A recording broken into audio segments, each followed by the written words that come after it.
Welcome to the survey results webinar for the metro areas of Seattle, Dallas, and Buffalo. I'm Carissa Tashtian, Director of Programs at Digitunity, and I'm joined by several of my Digitunity colleagues. Digitunity's mission is to eliminate the technology gap through and with a network of stakeholders and solutions so that everyone can thrive in a digitally connected society. We're an independent, national scale nonprofit organization dedicated to advancing digital equity through device ownership. We're glad to have folks from these metro areas and some guests with us today as well. In the next hour, we'll be hearing from Dr. Amanda Beacom, Vice President of Research and Data Science at Visible Network Labs. Over the last several months, Digitunity has worked with Dr. Beacom and her team to design and deploy a survey in 10 metro areas that's part of our pilot program to address the homework gap and specifically build sustainable device ecosystems. As believers in taking a collective approach to digital equity, we undertook this effort to gain insight into what organizations in these metro areas are engaged or want to be engaged in digital equity efforts, and to better understand the organization's interactions, quality, power, trust, and value that make collaboration work. Our goal is to offer a tool for insight that will likely complement your other efforts and hopefully build knowledge and connections that lead to benefits for community members. After this webinar, if you participated in the survey, you will receive an organizational profile for your own organization and a highlights report of your metro area. After Dr. Beacom has provided an overview of the results of the survey, we'll provide time for questions to be addressed. Please use the Q&A section rather than the chat to pose your questions today. I'll close our time together by providing some additional next steps. It's my pleasure to bring Dr. Beacom to us. Thanks, Carissa. Really good to be with everyone today. Let me go ahead and pull up some slides to share with all of you. So I want to just start by introducing myself.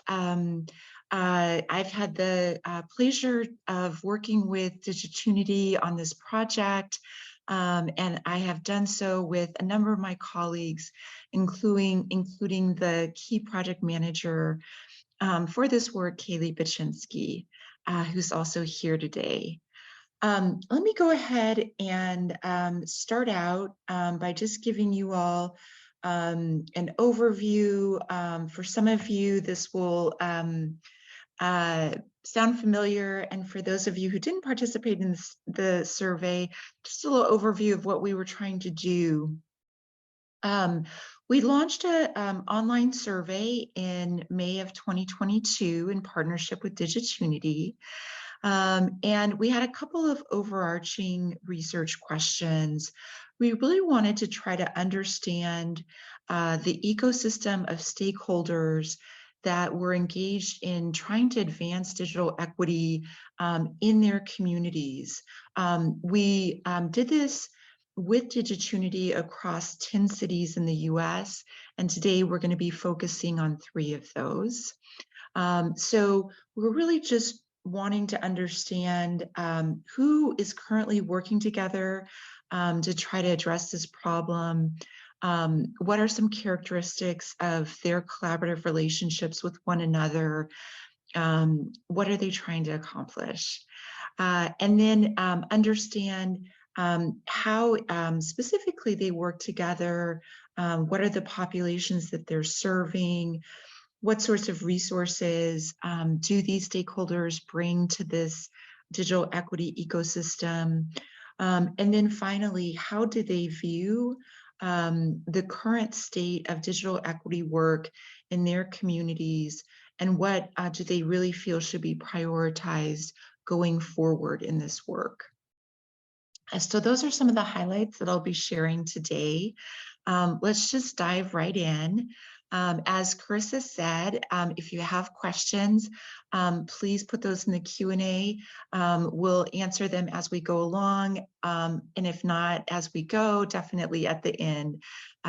So don't be shy. Please share with us what your thoughts and reactions are. Let's start out by talking about the populations that each of these three communities are trying to serve. So through the survey results, what I'm going to do is share the results for each city. So we see in this particular chart, the populations that are being served by respondents in the Seattle area. What we see is that obviously in Seattle, organizations are serving a wide range of different populations. The populations with those that are represented by those dark purple or brown bars at the top are the ones that are most represented as being served by our survey respondents. And those are low-income people, adults generally, immigrants or refugees, people of color, people with disabilities, and women. But you'll see that there's a lot of other populations here represented in the graph. And if we take a look at the two other cities in Dallas, similarly, we have a lot of populations being served here. The three most common are children, teens, and low-income people. And then in Dallas, or excuse me, in Buffalo, we have, again, immigrants and or refugees, low-income people, and people of color. So these data give us a snapshot of the populations being served by the organizations who participated in this data collection effort. What we also asked about was, what are the kinds of resources that your organization may have to contribute in collaborative partnerships that exist within this ecosystem? So we asked about a lot of different types of resources. In Seattle, the most common ones listed were community engagement, digital skills support, workforce development, assistive technology training products or services, and digital navigation. In Dallas, they were community engagement, the donation of in-kind resources or time, and workforce development. And then in Buffalo, it was digital skills support, technology distribution, technology-enabled education, technical support, and workforce development. So some commonalities across these three cities, but also some unique resources that each of the ecosystems have to offer. And we asked this question so that really participants in these three ecosystems could get a bit better picture of the resources that exist in these ecosystems that could be leveraged. Sometimes half of the battle in an ecosystem or a community network is just knowing what sort of resources and information is out there. And so that's why we wanted to ask this question and just get a picture of what different collaborative partners might have to offer one another. We also asked a number of questions about how stakeholders currently work together and what are their collaborative relationships like. And so this is always one of my most favorite parts of the presentation, because we really get to show some of the ways that we've tried to apply network science to understanding these data. And so what I'm going to show, first of all, are what we call network maps. And these are maps of each of these three ecosystems. What we've done is represented the organizations in the ecosystems as circles or dots. And then the lines between them represents the collaborative relationships that they report having with one another. Now you'll notice that the circles or organizations are colored, and they have, and it looks like there's a little smiley face there. Don't know where that came from, but cute. Anyway, the circles and the maps are color coded. And they're color coded by organization type.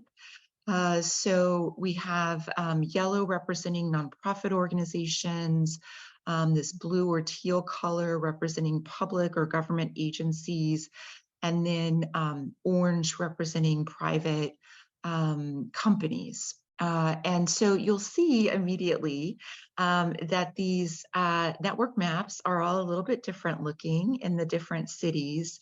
And I should also just add, there are a couple of organizations here where we did not know what their organization type is. And so that's why there are a few organizations, I think, here in the Seattle map where there are some white circles. But there's, I'm sure, a couple of things that you're immediately noticing here. One is that the number of responses and the number of organizations represented in each of these ecosystems differs. We had 25 responses for Seattle versus 3 responses in Buffalo. But what's really clear, especially in the Buffalo network map, is well, we only had 3 responses. There's more than 3 circles in the map, and that's because when we designed the survey, we asked respondents to not only identify partners from a pre-populated list of potential organizations that they were collaborating with, but we also gave them an opportunity to write in additional partners that may not have been on that list. And so we have in all of these communities more partners represented than the number of responses. And so that really helped us fill out the picture of what's going on in some of these communities. I also want to make another note about the response rates. Obviously, when you're doing a survey for research purposes, more responses are always better. But even when you have a small number of responses, there's information that you can glean from that. And we can talk a little bit more about that as I walk through each of these maps. The other thing that I should just note about the maps that you're probably noticing is that some of the circles are larger than others, and that's because we've sized the circles according to the number of connections that each of the organizations reported having. So the larger the circle size, the more connected that particular organization is in the ecosystem. And so you see, particularly in Buffalo, that there are some organizations that have more connections than others. One of the things that I want to bring up about the Seattle network is obviously it's larger than the others here. That may actually not be the case in reality, but that is simply reflecting the fact that we got a great response rate from the survey, and a number of those respondents really identified a number of collaborative partners whom they're working with. So the other thing about the Seattle map that I want to point out is you'll see in the middle of the network map, There's a lot of connections. There's a little bit of a denseness with the relational lines. And then as you go outward, there are fewer relationships. And this is a very typical structure that we see in community networks. Often you have a core of really engaged organizations at the center of the network. These may be organizations that are have explicit missions to work on digital equity or are really committed to that particular work. But the organizations that are a little bit less active are still really important. And that's because often they're very active in other types of networks or coalitions or communities in their city, and they may bring unique and diverse perspectives to this work on digital equity. So just a note to really emphasize that whenever you're looking at these network maps, regardless of the position of the organization and how many connections it has, it's likely playing a pretty important and unique role in these networks.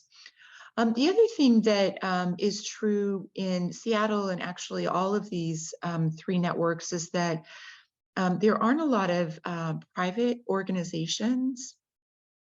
So in Seattle, looks like there's just 4 that were identified, and in Dallas and Buffalo, actually none. I suspect that that is not the case in reality. It's probably an artifact of who responded to the survey, but it may emphasize just that private organizations are not as incorporated into this work and don't collaborate as often as some of these other types of organizations. When we look at the Dallas community network, one thing that we see obviously is that there are fewer connections reported, so there's fewer lines than in the Seattle network. And there's some disconnected groups within the network. Again, it's possible that if we had more responses, there would be more connections that we'd see here. But it's also possible that what this is reflecting is that Dallas map and the Dallas organizations are a little bit more loosely collected in their collaborative or connected in their collaborative efforts. And then when we take a look at Buffalo, the things that stand out to me as sort of an outsider and network science expert is that, first of all, there's these 2 organizations in the middle of the network that are very active. One is a public organization and one is a nonprofit organization. Actually, there's only one public organization represented in this visualization of the network.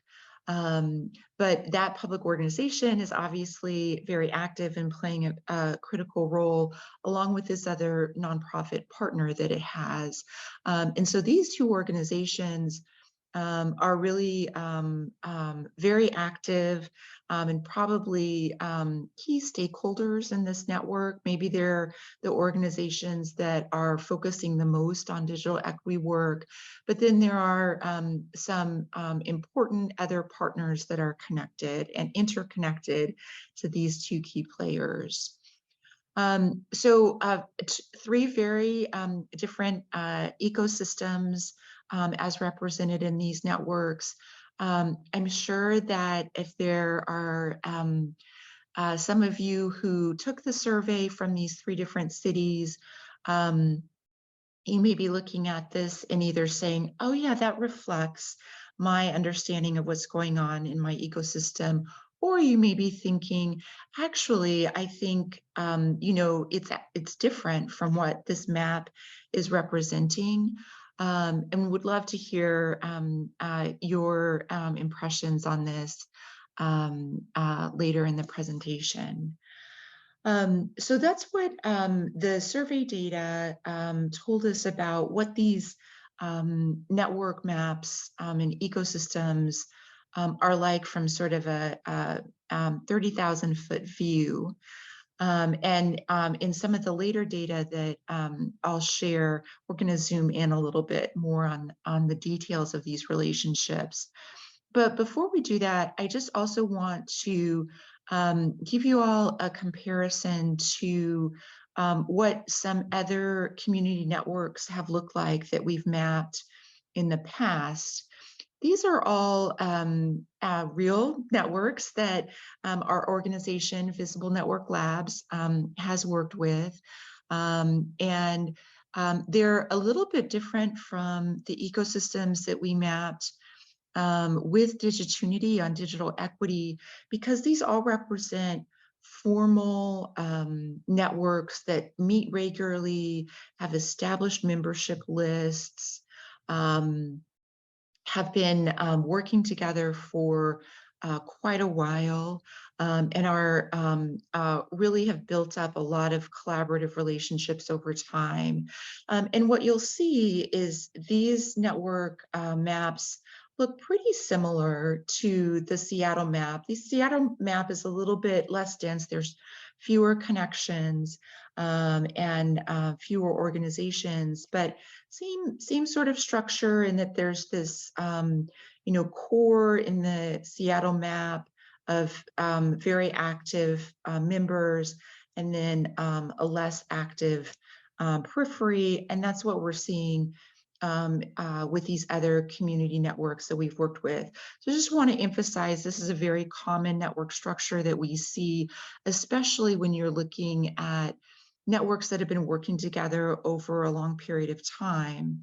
So if we had more responses for Dallas and Buffalo, and/or if we took a look at the Dallas and Buffalo networks in 5 years, we might see the same sort of structure emerge in those two cities as well. And it's a very healthy structure, again, because you have folks that are very active in the network and really taking a lead role, but you also have key folks on the periphery of the network that are connecting the network to really critical community voices that may not be represented otherwise. I'm going to move now to some more detailed data about these relationships. And I want to take a look at what we call the level of intensity with which the collaboration is happening in each of these relationships. And we measured collaborative intensity on a 4-point scale.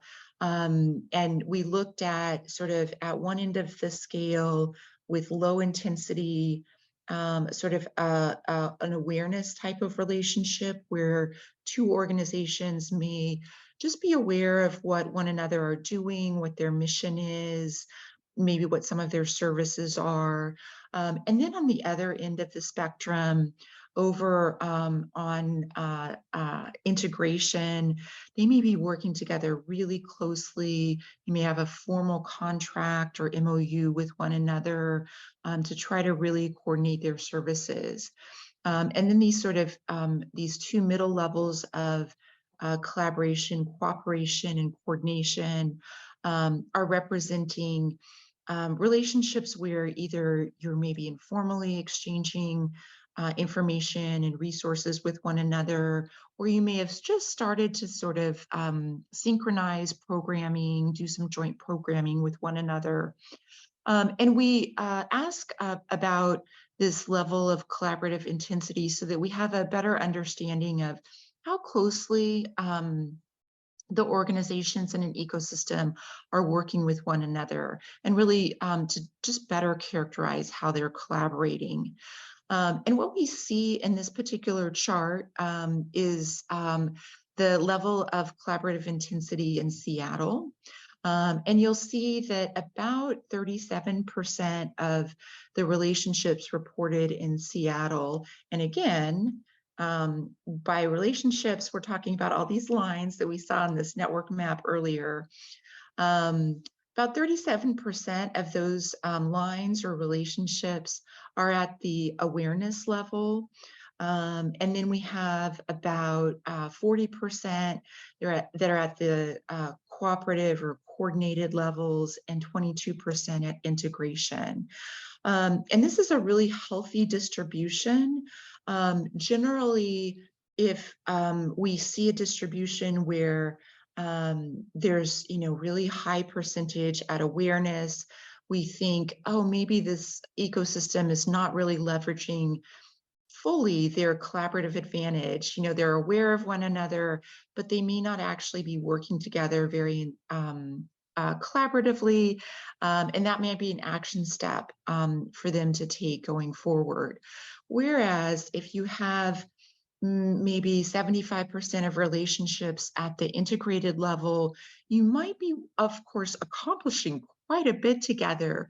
But if one of your goals is to sustain these collaborations long term, you might be at risk for burning some people out, because we know collaboration takes a lot of time and effort.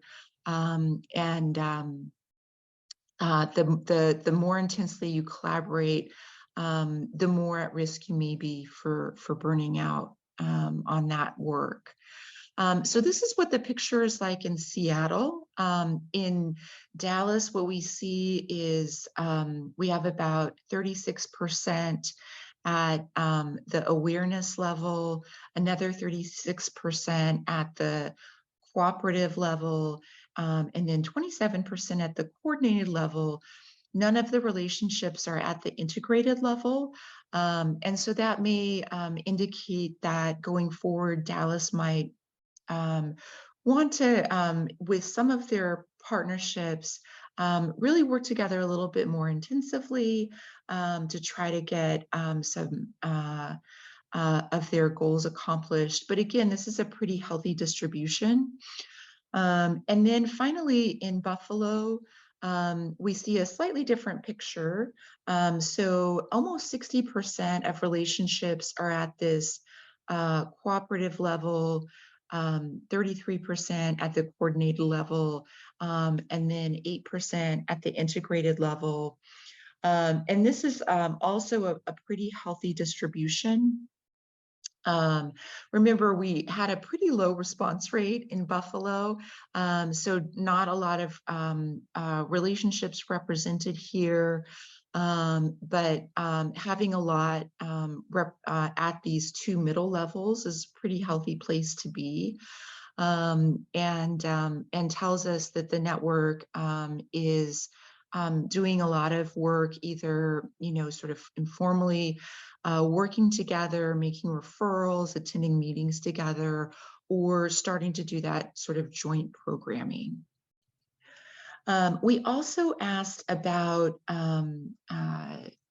trust and value that exist in these collaborative relationships. And obviously that's important. We know that both that collaboration takes trust between partners, and we know that there are different types of value that different partners bring to collaborative efforts. And so these are our attempts to really get at and measure those concepts and understand, again, a little bit more detail what's going on in these collaborations. And so this is a chart that's showing trust and value in the Seattle ecosystem. We measure trust and value using 3 dimensions, respectively. Trust is measured by looking at partner reliability, the degree to which partners are aligned in supporting similar missions, and partners' openness to discussion. And so the way that these questions worked is that we asked all of the survey respondents, after they listed the partners that they were working with, we asked them to assess each of their partners according to these dimensions. And what we see is that I should back up and say, we measure this on a 4-point scale. So the highest score for trust is 4, and the lowest is 0. So here we're seeing very high trust score, really across all 3 dimensions. For the Seattle ecosystem, we consider generally scores above 3 to be quite strong.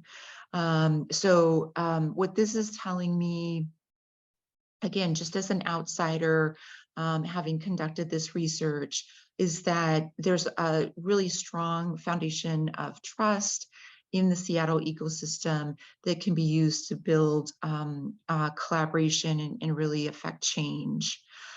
In terms of value, we also measured this with 3 dimensions on a 4-point scale. The ways that we look at value are by looking at how respondents assess their partner's power and influence, their partner's level of involvement in the work that they're trying to do, and then their partner's contribution of resources to that effort. And here the scores were a little bit lower. Again, they're on a 4-point scale where 4 is the highest possible score and 0 is the lowest. Here we're just right at 3 overall, with the highest scores being for power and influence. Often organizations that have regulatory authority or funding are naturally going to get higher power and influence scores. But then also high scores or relatively high scores for the other 2 dimensions. We often see that in many networks that the trust scores are a little bit higher than the value scores.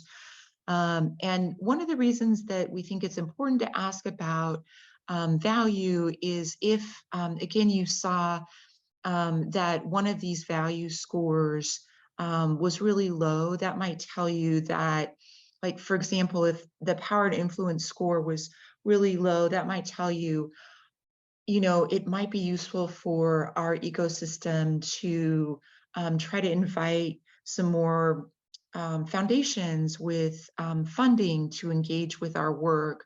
Or maybe we should get the government agencies more involved so that we can make them aware of what we're trying to accomplish around digital equity. We know that all organizations bring sort of different forms of value to their collaborative efforts, and that's why we like to ask about these sort of 3 different types.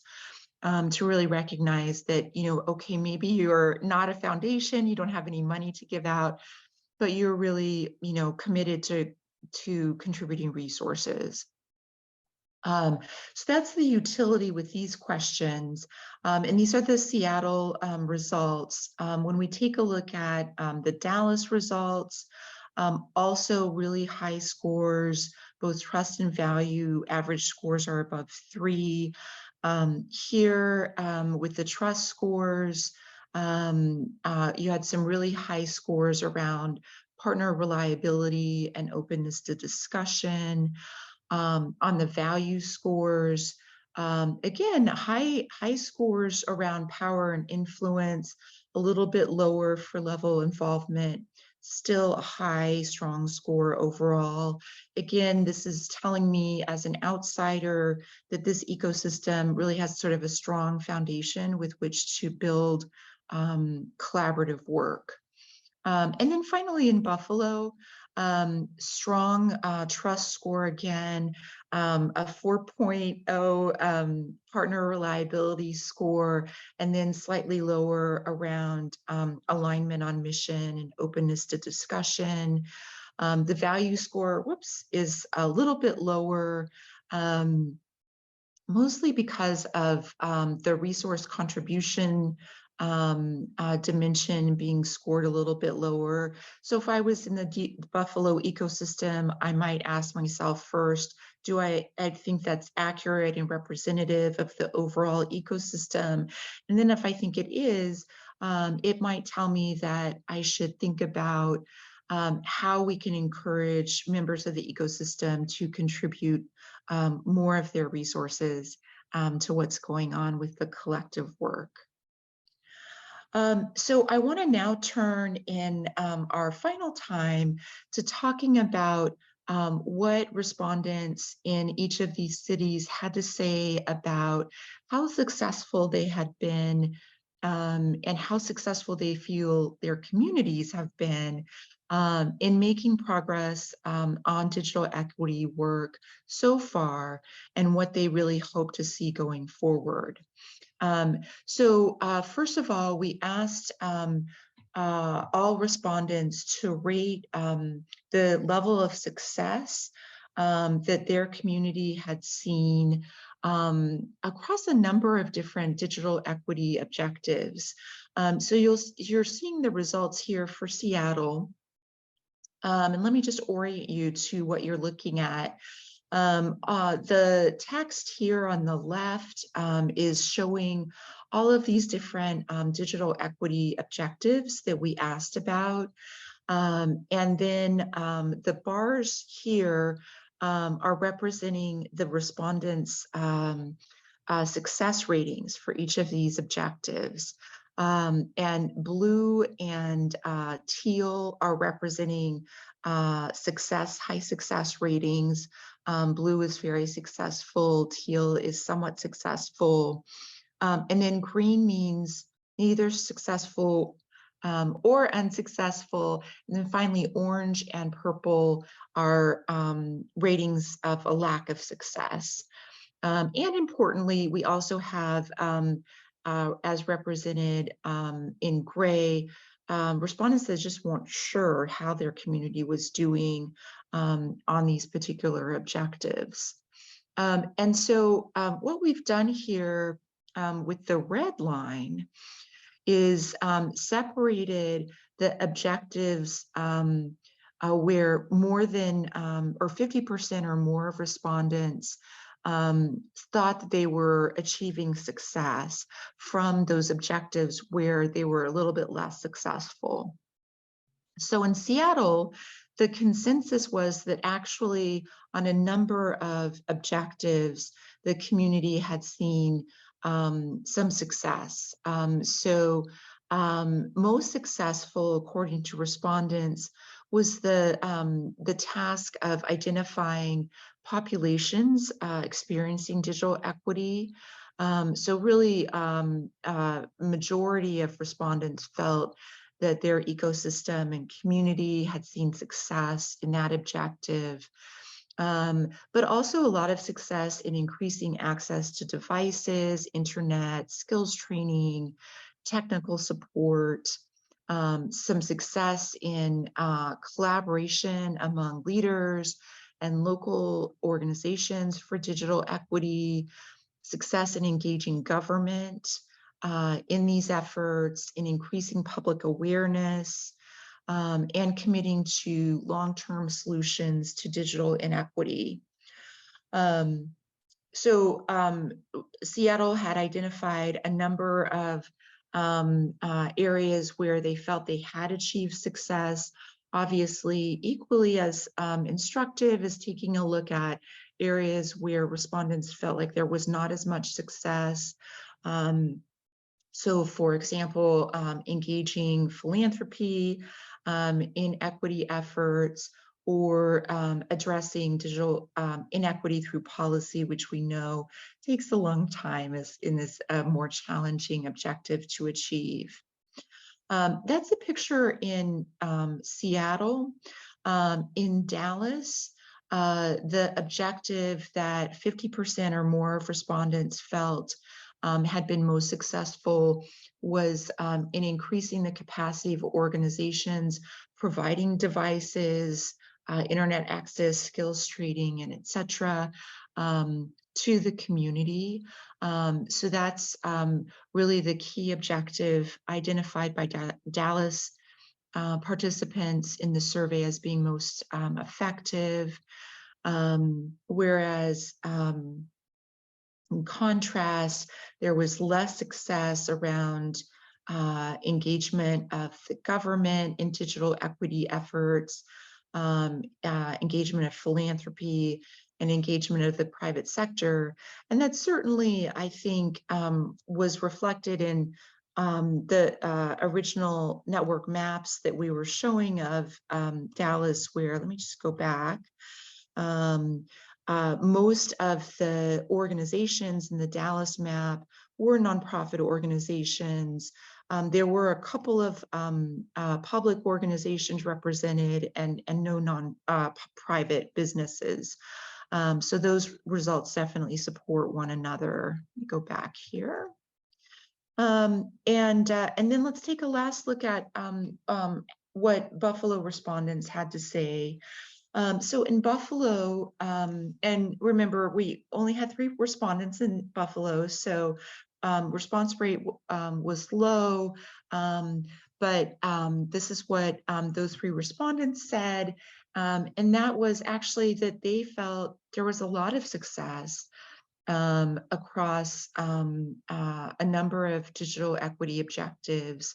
50% or more of those respondents felt that there was success in identifying the populations experiencing digital inequity, increasing the capacity of the organizations working on this problem, measuring and sharing progress towards digital equity, increasing public awareness. Sorry for that. Collaborating with leaders and local organizations, engaging private sector, addressing inequities through policy, and engaging philanthropy. Again, engaging government was viewed as less successful, and that again was reflected in the network map, where we saw there weren't any, or there was only one government agency participating in the collaborative relationships reported by the respondents. Finally, we asked about what respondents felt should be the top digital equity priorities going forward in their communities. And for Seattle, respondents said increasing access to devices, internet, skills training, etc. Committing to long-term solutions to digital inequity rather than short-term band-aid fixes, and increasing the capacity of organizations that are trying to do this work in the community. And I have to say that these are really common priorities that were identified both in the other 2 cities that we're focusing on here today, but also across all 10 cities that we looked at in this project. So there are some really common themes that emerged from this question around future priorities. So that's the look in Seattle. In Dallas, again, increasing access was very important as a priority. Engaging residents who are directly impacted by these issues was another priority, and then increasing the capacity of organizations doing this work was a third priority. And finally, in Buffalo, there's a lot of consensus around the priority of increasing the capacity of organizations doing this work. So we see actually that in all 3 of these cities, increasing the capacity of organizations was something that was felt to be really a priority. And that was the case in all 10 of the cities that we looked at. So a lot of consensus, I think, across the country around what the ecosystem should be prioritizing for this work going forward.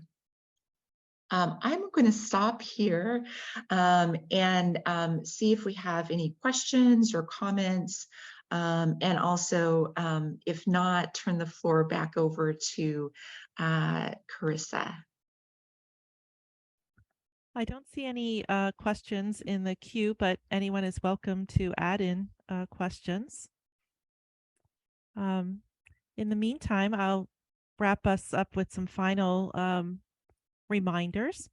A reminder that you'll be, if you had filled out the survey, it was this past summer, you'll be receiving a highlights report and a member profile for your own organization. So we'll give you some good insight, and hopefully you can use that in some important decision-making places.